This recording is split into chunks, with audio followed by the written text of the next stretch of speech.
वगैरह। बाल विवाह अभी भी बहुत हो जाता है। गांधी जी का भी तो बाल विवाह हुआ था। फूलन देवी का क्या हुआ था? बाल विवाह हुआ था। 35-40 साल का आदमी थे, 13-14 साल की लड़की थी यहाँ पे। समझ में आ गया कि नहीं?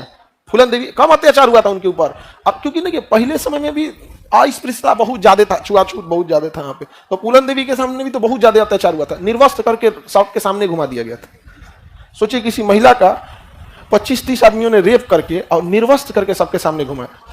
सबसे खतरनाक आदमी होता है एक शरीफ इंसान, जब उसके अंदर से जीने की ख्वाहिश खत्म हो जाए, फिर वो परमाणु बम से नहीं डरता है। एक महिला उसने कहा अब बचल कौन चीज ससुरा। एक समाज ने जाति के नाम पे हमेशा प्रताड़ना किया यहाँ पे। उसके बाद उसी समय फूलन देवी ने डाकुओं का गिरोह शामिल की और उसके बाद एक एक को चुन चुन के मार दिया। बिहार में, चंबल में, बिहार चंबल का एरिया था, बिहार बोलते हैं ना वहां पे पूरा उस समय फूलन देवी, देखिए फूलन देवी जो भी है हत्या की, आप किसी भी हत्या को सही नहीं ठहराएंगे, लेकिन ये भी देखिए उसके साथ क्या हुआ है, समाज ने क्या किया उनके साथ। यहाँ पे बिहार में एकदम खतरनाक थे। वहां पे गरज उठी थी बिहार में, वो बंदूक पुरानी थी, नाम था उसका फूलन देवी, वो चंबल की रानी थी। अब तो महिलाओं पे बहुत अत्याचार, किसी पे ज्यादा अत्याचार कीजिए कितना देर तक बर्दाश्त करेंगे? हाँ, उसके बाद से तो न्याय के बंदूक उठा के जो जो अत्याचार किया था ना सबको मार दिया यहाँ पे। लेकिन अभी भी देखिएगा गांव, देखिए शहरी क्षेत्र में एक चीज है ना कि जाति व्यवस्था ऊंच नीच थोड़ा गांव के तुलना में कम है।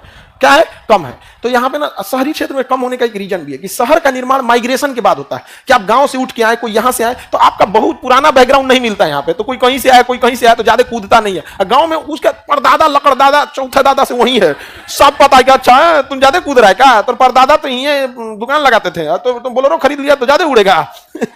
सब इतिहास जानता है। तो थोड़ा सा ना अभी भी कंजर्वेटिव ज्यादा रहते हैं। तो गुप्त काल की अच्छाइयां भी थी तो कुछ खराबियां भी थी। समझ आ गया कि नहीं आ गया? किसी को दिक्कत? भारत की ये जाति व्यवस्था बहुत बड़ी खराबी रही थी।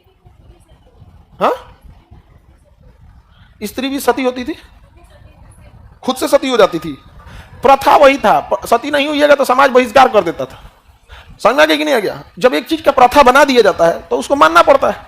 समझ आया कि नहीं गया? हम लोग जो भी धार्मिक रीति रिवाज को मानते हैं, चाहे वो मुस्लिम धर्म हो, हिंदू धर्म हो, जैन धर्म, किसने लॉजिक पूछा आज तक? मम्मी को देखे जैसे पूजा पाठ करते हुए, जैसे नमाज पढ़ते हुए, वैसे हम लोग भी फॉलो करते हैं।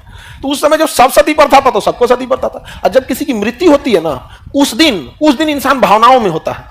खास करके अगर किसी की पति की मृत्यु हो जाए तो उस दिन वो भावनाओं में होता है। अब किसी का बेटा मर जाए, उसकी माँ कितनी भावनाओं में रहेगी, उसको चढ़ा देगा पूरा समाज, मर जाओ वो चढ़ जाएगी, मर जाए अपने बेटवा के साथ। नहीं समझ आया? तो भावनाओं का गलत इस्तेमाल किया। किसी की घर में अगर मृत्यु होती है 2-4 दिन तक तो ऐसा लगता है कि जो पूरा दुनिया खाली है। उसके बाद धीरे धीरे वक्त जो होता है ना, गहरे से गहरे जख्म को भर देता है।